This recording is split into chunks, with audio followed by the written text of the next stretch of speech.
Welcome students, MCQs sequence में आज हम अपना चैप्टर नंबर 6 स्टार्ट करेंगे। इससे पहले हमने पहले 5 चैप्टर्स के एक्स्ट्रा एमसीक्यूज़ उनको सॉल्व किया, अंडरस्टैंड किया और उनसे आंसर फाइंड आउट किए। आज हम चैप्टर 6 को स्टार्ट करेंगे। चैप्टर स्टार्ट करने से पहले मेरी तमाम स्टूडेंट्स से रिक्वेस्ट है कि मेरे चैनल्स को सब्सक्राइब कर लें। जैसे ही हमारे एमसीक्यू सीक्वेंस का इख्तिताम होगा, हम शॉर्ट आंसर्स की सीक्वेंस को स्टार्ट करेंगे ताकि आने वाले इम्तिहान में आपको किसी किस्म की दुश्वारी का सामना ना करना पड़े। तो हम अपने एमसीक्यूज़ की तरफ चलते हैं। नंबर 1 एमसीक्यूज़ है हमारे पास। वो कहता है जी, if A1 and D are first term and common difference respectively of AP for arithmetic progression, then nth term of AP। आपने इसकी nth टर्म बतानी है तो ये हमें जनरल फॉर्म इसकी पता है, N1 AN is equal to A1 plus N minus 1 into T के बराबर होती है। नंबर 2 है हमारे पास 1/2 1/7 1/12 इज हमने बताना है कि हमारे पास अरिथमेटिक है, ज्योमेट्रिक है या हार्मोनिक है। अरिथमेटिक का हमें कहाँ से पता चलता है कि हम इनकी कॉमन डिफरेंस को फाइंड आउट करते हैं। ज्योमेट्रिक के लिए हम क्या करते हैं जी, इनकी कॉमन रेशियो निकालते हैं। हार्मोनिक सीक्वेंस का हमें एक ऐसी आइडिया होता है कि जब कोई भी सीक्वेंस गिवन हो, उसका रेसिप्रोकल अगर अरिथमेटिक में होगा तो वो हार्मोनिक में होगा। यहाँ पे अगर मैं इसका रेसिप्रोकल निकालूँ तो रेसिप्रोकल में कैसे फाइंड आउट करूँगा? 1/2 फर्स्ट टर्म है, 1/7 सेकंड टर्म है एंड 1/12 थर्ड टर्म है। इनके रेसिप्रोकल में 2, 7 एंड 12 आएंगे। तो ये जो हमारे पास आंसर आ रहे हैं 2, 7 एंड 12, इनको डेफिनेटली अरिथमेटिक प्रोग्रेशन में होना चाहिए अगर ये जो हमारे पास टर्म्स की वन थी ये हार्मोनिक प्रोग्रेशन में। ठीक हो गया। इनका कॉमन डिफरेंस निकालते हैं। कॉमन डिफरेंस निकालते हैं जी, A2 minus A1 is equal to A3 minus A2, 7 minus 2 is equal to 12 minus 7, 5 is equal to 5। इसका मतलब हुआ कि ये मेरा जो था 2, 7 एंड 12 एक जो प्रोग्रेशन थी हमारे पास, एक सीक्वेंस थी, ये अरिथमेटिक के अंदर है तो इसके रेसिप्रोकल डेफिनेटली हार्मोनिक में होंगे। तो यहाँ पे इसका आंसर C आ रहा है। थर्ड है हमारे पास the fifth term of geometric progression 3, 6, 12। आपने इसकी फिफ्थ टर्म बतानी है हमारे पास। अच्छा, अब यहाँ पे हमारे पास सीक्वेंस गिवन है 3, 6 एंड 12। उसने ये हमें कहा है कि ये किसके अंदर है, ये ज्योमेट्रिक प्रोग्रेशन के अंदर मौजूद है। इसकी फर्स्ट टर्म हमारे पास A1 जो है वो 3 है, A2 6 है और A3 12 है। इसकी पहले मैं nth टर्म की जनरल फॉर्म लिख लेता हूँ। वो किसके बराबर होती है जी, AN is equal to A1 r common ratio power n minus 1। अब A1 तो मेरे पास है यहाँ पे 3। अब मुझे फाइंड आउट करने की जरूरत है R की। तो R हम कैसे निकालते हैं, A2 डिवाइडेड बाई A1 और A3 डिवाइडेड बाई A2, मतलब 2 कंसेक्यूटिव टर्म्स की कॉमन रेशियो। ठीक हो गया। तो यहाँ पे आ जाएगा 6/3 इज इक्वल टू 2। अब यहाँ पे मैंने फाइंड आउट करनी थी फिफ्थ टर्म, तो n को रिप्लेस कर दूंगा 5 से। तो A5 is equal to A1 R is to power 5 minus 1। A1 R क्या है यहाँ पे 2 की पावर 4 और यहाँ पे हमने A1 की वैल्यू सब्स्टिट्यूट कर दी। A1 यहाँ पे क्या है जी 3 और 2 की पावर 4 होता है 16। तो इसका आंसर 48 बन रहा है स्टूडेंट्स। तो हमारे पास आंसर B है। अब क्वेश्चन नंबर 4 जो हमें गिवन है, क्वेश्चन नंबर 4 में एक नॉर्मल सीक्वेंस उसने हमें दी हुई है, उसकी जनरल फॉर्म दी हुई है, nth फॉर्म दी हुई है। ठीक है, ये हमारी ना तो अरिथमेटिक है, ना ज्योमेट्रिक है और ना ही हार्मोनिक है। तो यहाँ पे आपने क्या करना है, सिंपली n को रिप्लेस कर देना है कि जो टर्म हम फाइंड आउट करना चाहते हैं, यानी कि 3 फाइंड आउट करना चाहते हैं तो इसको 3 से रिप्लेस कर देंगे। तो मैं an लिख लेता हूँ। an है यहाँ पे -1 की power n minus 1 n minus 7। A3 is equal to क्या हो जाएगा, -1 की पावर 3 माइनस 1 3 माइनस 7 -1 की पावर 2 इंटू 4, -1 का स्क्वायर 1 हो जाएगा प्लस और यहाँ पे माइनस आएगा, ये -4 इसका आंसर आ रहा है। तो ऑप्शन बी है मेरे पास। 5 geometric mean between A and B, तो ये आपने फार्मूला पढ़ा था, ये इसके बराबर होता है plus minus A B square root. Option number हम 6 पे आ चुके हैं। The formula for the sum of n term in A P, तो ए पी के लिए जो nth टर्म होती हैं उनका सम हम कैसे निकालते हैं, तो वो हमारे पास होता है जी n/2 2a1 plus n-1 into D, ये इसकी जनरल फॉर्म है। 7 है जी 3 6 9 प्लस सो ऑन 3n। अब ये मुझे एक सीरीज गिवन है, अरिथमेटिक सीरीज गिवन है, ठीक हो गया। हमने इसकी nth टर्म का सम निकाल के बताना है, हमारे पास वो किसके बराबर आ रहा है। तो यहाँ पे मेरे पास फार्मूला ऊपर हमने यहाँ पे मेंशन किया है, ये है n/2 2a1। अब यहाँ पे a1 मेरे पास तो है 3, अब d, अब मुझे d की जरूरत है, d कैसे निकालते हैं 6 - 3, ठीक है, इज इक्वल टू 3। तो वैल्यू पुट करेंगे n/2 2 इंटू a1 क्या है यहाँ पे 3 प्लस n-1 d यहाँ पे 3 हो जाएगा, n/2 6 प्लस 3n-3, ठीक हो गया स्टूडेंट्स। तो यहाँ पे क्या आ जाएगा हमारे पास n/2 3n प्लस 3, और 3 अगर मैं कॉमन ले लूँ तो 3n/2 is equal to n plus 1, 3n/2 into n plus 1। तो ये मेरे पास आंसर आ रहा है इसका ऑप्शन नंबर ए। 7 के बाद हम पहुँच चुके हैं जी 8 पे।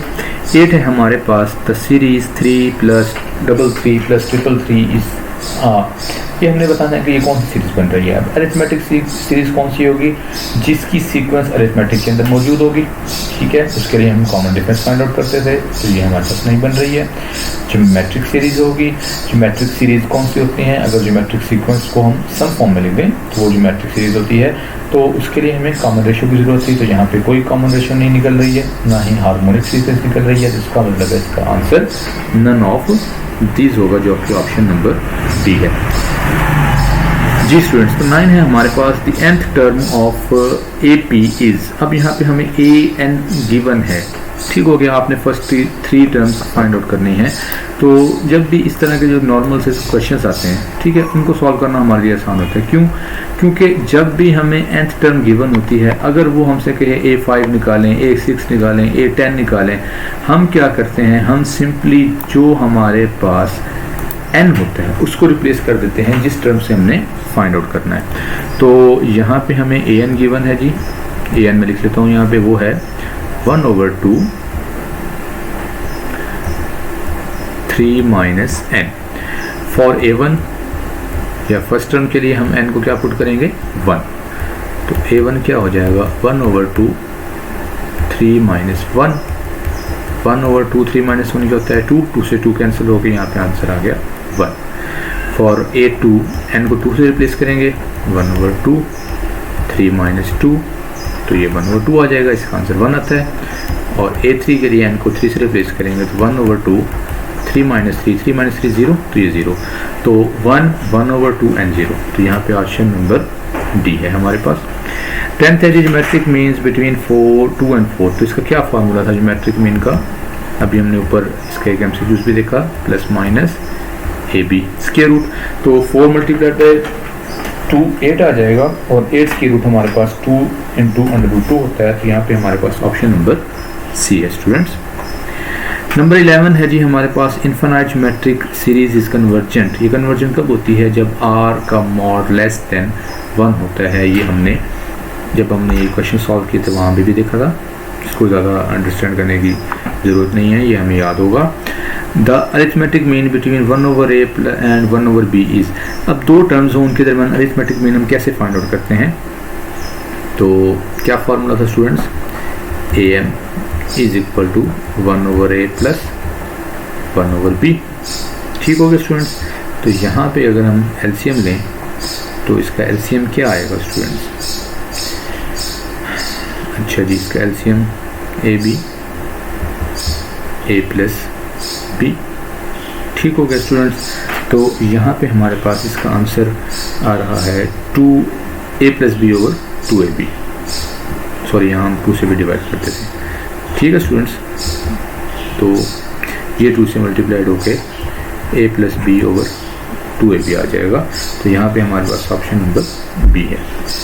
13 पे आ गए स्टूडेंट्स, वो कहता है जी a क्रॉस h, यानी कि अरिथमेटिक मीन और हार्मोनिक मीन का प्रोडक्ट किसके बराबर होगा? अरिथमेटिक मीन हमारे पास किसके बराबर होता है स्टूडेंट्स? a+b/2। और हार्मोनिक मीन किसके बराबर होता है स्टूडेंट्स हमारे पास? 2ab/a+b। ठीक हो गया। तो जब इसको हम सॉल्व करेंगे तो यहाँ पे हमारे पास कैंसिलेशन होने के बाद ये इससे कैंसिल 2 से 2 कैंसिल, तो क्या आ जाएगा? a, b। तो ऑप्शन नंबर ए। 14 है जी, if a and b are in AP then 2a is। तो यहाँ पे हमने कहा है कि जो a है वो हमारे पास अरिथमेटिक मीन है a और b का। तो हमें पता है कि a किसके बराबर होता है? a+b/2। तो 2a किसके बराबर आ जाएगा स्टूडेंट्स? a+b के। तो ऑप्शन नंबर सी है यहाँ पे हमारे पास। 15 है जी, n² n+1² 4। अब ये एक हमें सीरीज़ की जनरल फॉर्म गिवन है, हमने सीरीज़ फाइंड आउट करनी है। तो मैंने आपको बताया जब भी इस तरह के क्वेश्चंस आते हैं हम क्या करते हैं, सिंपली n को पुट कर देते हैं 1, फिर n को 2, फिर n को 3 एंड सो ऑन। जब मैं यहाँ पे n को 1 पुट करूँगा, 1 का स्क्वायर 1 हो जाएगा, 1 + 1 2, 2 का स्क्वायर 4। मैं यहाँ पे इसको सिर्फ 2 टर्म्स फाइंड आउट कर देता हूँ। ठीक हो गया। तो पहले जनरल फॉर्म लिखते हैं। जनरल फॉर्म है जी n² n+1² 4। n को 1 पुट करेंगे 1² 1+1² 4 1², 2 का स्क्वायर 4, 2 का स्क्वायर 4 होता है, ये कैंसिल होकर यहाँ पे क्या आ जाएगा? 1²। अब n को 2 पुट करें, यहाँ पे हो जाएगा 2 का स्क्वायर 2+1² 4, ये इसी कैंसिल, तो ये 3 का स्क्वायर। तो 1 का स्क्वायर प्लस 3 का स्क्वायर प्लस सो ऑन, यहाँ पे हमारे पास ऑप्शन आ रहा है। ठीक हो गया। तो यहाँ पे मेरे पास स्टूडेंट्स जो आंसर बन रहा है वो बन रहा है जी अपना ऑप्शन नंबर ए। जी ऑप्शन नंबर ए बन रहा है स्टूडेंट्स हमारे पास। nth term of GP is. अब इसकी nth टर्म का फार्मूला ज्योमेट्रिक प्रोग्रेशन का हमें पता है स्टूडेंट्स, वो किसके बराबर होता है? तो ये हमने फार्मूला याद किया हुआ है, ये होता है जी a × r⁻n−1। Arithmetic mean between 4 and 8। अब इन दोनों का अरिथमेटिक मीन फाइंड आउट करना है, तो क्या फार्मूला था? a+b/2, 4 + 8 12, 12/2, तो यहाँ पे 6 आ जाएगा 17 का answer. Geometric mean between 2a and 2b, तो क्या फार्मूला था? ab ± स्क्वायर रूट, तो 2a × 2b square root plus minus, तो ये 4 आ जाएगा। तो 4ab स्क्वायर रूट, 4 का स्क्वायर रूट 2 होता है, तो +- 2 × ab स्क्वायर रूट हमारे पास ऑप्शन आएगा। तो 18 का आंसर हमारे पास है जी सी ऑप्शन। 19 है जी हमारे पास the sum of an infinite geometric series with a common ratio और एग्जिस्ट ओनली इफ। तो ये हमें पता था कि इसकी लिमिट क्या होती है। इसकी लिमिट हमारे पास -1 to 1 होती है हमारे पास स्टूडेंट्स। ठीक हो गया। 20 पे आ गए हैं जी summation k = 1 to n k²। तो यहाँ पे हम जो फार्मूला यूज़ करते थे स्टूडेंट्स वो हमारे पास क्या है जी n × n+1 2n+1/6। 21 पे आ चुके हैं स्टूडेंट्स। तो 21 है हमारे पास if an-3 = 2n-5 it's nth term is. अब हमें n से 3th n-3 टर्म गिवन है, आपने n टर्म फाइंड आउट करनी है स्टूडेंट्स। तो जब यहाँ पे हमने n टर्म फाइंड आउट करनी है, इसका मतलब क्या हो गया स्टूडेंट्स कि n की जगह पे आप रिप्लेस कर देंगे क्या? मैं यहाँ पे इसकी पहले जनरल टर्म लिख लेता हूँ, an-3 = 2n-5। अब या तो यहाँ पे आप n को पुट करेंगे जी 4, ठीक हो गया, a1 आ जाएगी, n को 5 पुट करेंगे, 2 टर्म आ जाएंगे, तो फिर हम इसकी जनरल फॉर्म लिख लेंगे। या यहाँ पे n को आप रिप्लेस कर दें n+3 से, यानी कि n+3 - 3 2 × n+3 - 5। तो यहाँ पे क्या आ जाएगा an, ये हो जाएगा 2n + 6 - 5, तो 2n + 1। तो इसका आंसर क्या आ रहा है जी हमारे पास? Option number A. Geometric mean तो स्टूडेंट्स ये हमने बार बार किया है, इसका मैं जस्ट आपको आंसर बता देता हूँ। तो ये मेरे पास आ रहा है जी +-4। क्यों? क्योंकि यहाँ पे आयोटा स्केयर भी आ रहा है स्टूडेंट्स हमारे पास, और ये माइनस भी है। चलें इसको कर लेते हैं, -2 iota multiplied by 8 iota square root plus minus, क्या फार्मूला होता है? AB square root plus minus, ठीक है। अच्छा जी, 2 8 16 -16 iota square root iota square -1 होता है, ये माइनस प्लस हो जाएगा, तो 16 स्केयर रूट आ जाएगा, तो +-4 इसका आंसर बन रहा है हमारे पास। उसके बाद 23 पे पहुंच चुके हैं स्टूडेंट्स। 23 है जी मेरे पास हार्मोनिक मीन बिटवीन 3 एंड 7। अब इनका हार्मोनिक मीन हमने फार्मूला फाइंड आउट किया था, हमें याद भी है। इसके अंदर जस्ट वैल्यूज़ आपने पुट करनी है और आंसर हमारे पास आ रहा है जी 21/5। ठीक हो गया स्टूडेंट्स। अब उसके बाद हम नेक्स्ट पे आ जाते हैं जी। नेक्स्ट हमारे पास है जी 24 है स्टूडेंट्स हमारे पास अरिथमेटिक मीन बिटवीन √2 एंड 3,3/2। तो अरिथमेटिक मीन का क्या फार्मूला होता है? a + b/2। इन दोनों टर्म्स को ऐड करेंगे तो 4 √2 आ जाएगा बाय 2, तो 4 से 2 से 2 कैंसिल हो जाएगा, तो 2 स्क्वायर रूट 2 आ जाएगा। कैसे स्टूडेंट्स?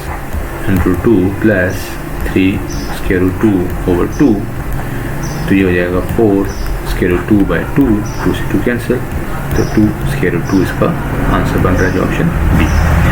25 है जी harmonic mean between a and b। तो ये इसका जनरल फॉर्म फार्मूला हमने याद किया हुआ है, वो किसके बराबर होता है? 2ab/a + b। अच्छा, मैं अक्सर स्टूडेंट्स जो नॉर्मल फार्मूलाज जो हमने पहले बुक में या चैप्टर में पढ़े हुए हैं ना, उनको ज़्यादा डिटेल से डिस्कस नहीं कर रहा हूँ। जिसमें हमने कुछ कैलकुलेशंस करनी है हम उसको सॉल्व कर रहे हैं। अच्छा जी 26 पे आ गए हैं स्टूडेंट्स। 26 है हमारे पास if in an AP an = n/2n + 1 then a4। तो मैंने आपको बताया था कि जब भी आपको nth टर्म गिवन होगी हमने क्या करना होता है? सिंपल n को रिप्लेस कर देना है उस नंबर से जो टर्म हम फाइंड आउट करना चाह रहे हैं। तो यहाँ पे 4th टर्म फाइंड आउट करना चाह रहे थे, तो an है जी n/2n + 1, तो n को रिप्लेस कर देंगे 4 से, 4/2 × 4 + 1, तो 4/9 आंसर आ जाएगा मेरे पास ऑप्शन डी। 27 है जी स्टूडेंट्स हमारे पास ज्योमेट्रिक मीन बिटवीन 2 एंड 8। तो ये 12 हम ज्योमेट्रिक मीन के क्वेश्चंस कर चुके हैं, तो यहाँ से आपको इसकी इंपॉर्टेंस का भी अंदाज़ा होगा। तो इसका आंसर है जी +-4। Summation k = 1 to n k। अगर ये हमारे पास k हो तो हम यहाँ पे कौन सा फार्मूला यूज़ करते थे students? n × n + 1/2। 29 common difference of AP। अब यहाँ पे एक हमें AP गिवन है, कॉमन डिफरेंस हमने फाइंड आउट करना है। तो कॉमन डिफरेंस हम कैसे निकालते थे? अब देखें स्टूडेंट्स, यहाँ पे हमारे पास जो सीक्वेंस है या प्रोग्रेशन है वो डिसेंडिंग है, मतलब हायर से फिर लोअर, फिर लोअर, फिर लोअर टर्म्स आ रही हैं। इसका मतलब ये नहीं है कि हमने हमेशा हायर में से लोअर माइनस करना है। फार्मूला हमारा था A2 - A1। ठीक हो गया। यहाँ पे A1 मेरे पास है जी 17 और A2 है जी 13, तो 13 - 17 करेंगे तो -4 आएगा स्टूडेंट्स। तो ये मिस्टेक अक्सर स्टूडेंट्स कर देते हैं कि इसका आंसर जो है वो प्लस में आ रहा था और इसका माइनस। तो कॉमन डिफरेंस है, डिफरेंस प्लस में भी हो सकता है और माइनस में भी हो सकता है। 29 के बाद 30 no term in geometric progression is. हाँ जी, कोई कौन सी टर्म है ज्योमेट्रिक प्रोग्रेशन में जो नहीं होती? वो हमारे पास 0 है, क्योंकि हमारे पास कॉमन रेशियो 0 और नेक्स्ट टर्म का नहीं निकल सकता। तो 30 के बाद हम अब आ चुके हैं 31 पे। 31 स्टूडेंट्स हमारे पास if nth term of AP is 3n - 1 then the first term. तो n को 1 से रिप्लेस कर देंगे स्टूडेंट्स, तो क्या आ जाएगा? 3 - 1 2 आ जाएगा। हमारे पास 32 है। The sequence 3 6 and 12 is. अब हमने बताना है कि ये हमारे पास किस में है। अब यहाँ पे गौर करने से हमें आइडिया हो रहा है कि इन दोनों का डिफरेंस क्या आ रहा है स्टूडेंट्स? 3। इनका 3 तो नहीं आ रहा, इसका मतलब अरिथमेटिक मीन नहीं है। उसके बाद अब हम देखते हैं जी ज्योमेट्रिक प्रोग्रेशन। उसमें तो क्या थी? Common ratio. अब देखें 6 को 3 से डिवाइड करेंगे आंसर आ रहा है 2, 12 को 6 से डिवाइड करेंगे आंसर आ रहा है 2, तो इनके दरमियान कॉमन डिफरेंस 2 आ रहा है। तो ये हमारे पास ज्योमेट्रिक प्रोग्रेशन है। 33 है हमारे पास स्टूडेंट्स जी 1 2 3 4 plus so on n is equal to, तो ये हमारे पास किसके इक्वल होता है, ये होता है जी n इंटू एन प्लस 1/2। तो बाकी रह जाने वाले MCQs इंशाल्लाह स्टूडेंट्स हम नेक्स्ट पार्ट के अंदर करेंगे। मेरी एक दफ़ा फिर आप तमाम स्टूडेंट्स से दरख्वास्त है कि मेरे इस चैनल को सब्सक्राइब करें, ताकि आइंदा आने वाली जितने भी MCQs की सीरीज़ होंगी या जो भी लेक्चर्स होंगे उनकी नोटिफिकेशन आप लोगों को मिल सकें और आप लोग अपने एग्ज़ाम्स की अच्छे तरीके से तैयारी कर सकें। मैं उम्मीद करता हूँ कि आज का सारा लेक्चर आप लोगों को समझ आ गया होगा। ओके स्टूडेंट्स, इंशाल्लाह अगली वीडियो में आपसे मुलाकात होगी।